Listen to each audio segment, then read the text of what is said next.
এই পবিত্র কোরআন আপনি তালাশ করবেন, নামাজের কথা আছে 82 জায়গায়। কত জায়গায়? 82 জায়গায় আছে নামাজের কথা। কেউ যদি নামাজ ছেড়ে দেয় সে ব্যক্তি কাফের। এটা আল্লাহর ফতোয়া। গোটা কোরআনে হজের কথা আসছে ফরজ একবার। যদি কারোর হজ করার সামর্থ্য থাকে, তারপরেও যদি হজ না করে, আল্লাহর ভাষায় সে ব্যক্তি কাফের।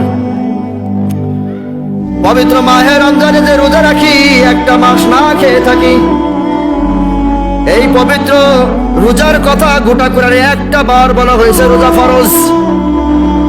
সেই রোজা রাখি, যারা রোজা রাখে না আল্লাহর ভাষায় তারা কাফের।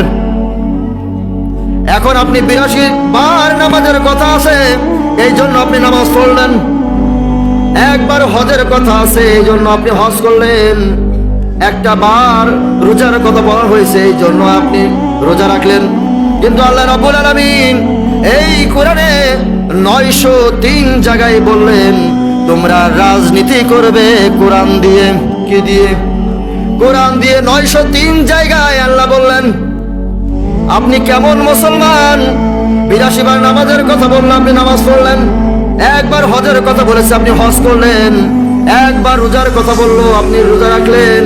কিন্তু 903 জায়গায় কোরআন দিয়ে রাজনীতি করতে বললেন, আর আপনি একটা বারও করলেন না। আপনি কি মুসলমান? আপনি কেমন মুসলমান? আপনি তার মুসলমানই থাকলেন না। কারণ 903 জায়গায় আল্লাহ রাব্বুল আলামিন বললেন কোরআন দিয়ে তুমি চলবে, কোরআন দিয়ে তোমার পরিবার চালাবে, কোরআন দিয়ে তোমার সমাজ চালাবে, কোরআন দিয়ে তোমার রাষ্ট্র চালাবে। তা যদি না চালাও, আল্লাহ রাব্বুল আলামিন বললেন আমার জান্নাত তোমার জন্য হারাম। জোরে কান্না নাউযুবিল্লাহ। আজকে কোরআনের কথা বললেই রাজনীতি হয়ে যাচ্ছে। আরে গোটা কোরআনে তো 903টা আয়াত আছে রাজনীতি নিয়ে। আজকে যদি কোরআনের রাজনীতি থাকতো, আমাদের সমাজে চুরি হতো না। 7 লাখ, 8 লাখ, 10 লাখ, 15 লাখ টাকা দিয়ে ঘুষ দিয়ে চাকরি করা লাগতো না। আজকে আপনারা গাছের ফল একজন পেড়ে খাচ্ছে, যদি কোরআনের আইন থাকতো গাছ চুকি দেওয়া লাগতো না। আপনি নামাজ পড়তে যাবেন, আপনার ঘরের শাটার বন্ধ করা লাগছে, কারণ কোরআনের আয়াত, কোরআনের আইন চালু নেই। যদি কোরআনের আইন চালু থাকতো, আপনি চুরি করে সঙ্গে সঙ্গে হাত কাটা ফরজ। নামাজ পড়া যেমন ফরজ, চুরি করলে হাত কাটা তেমন ফরজ।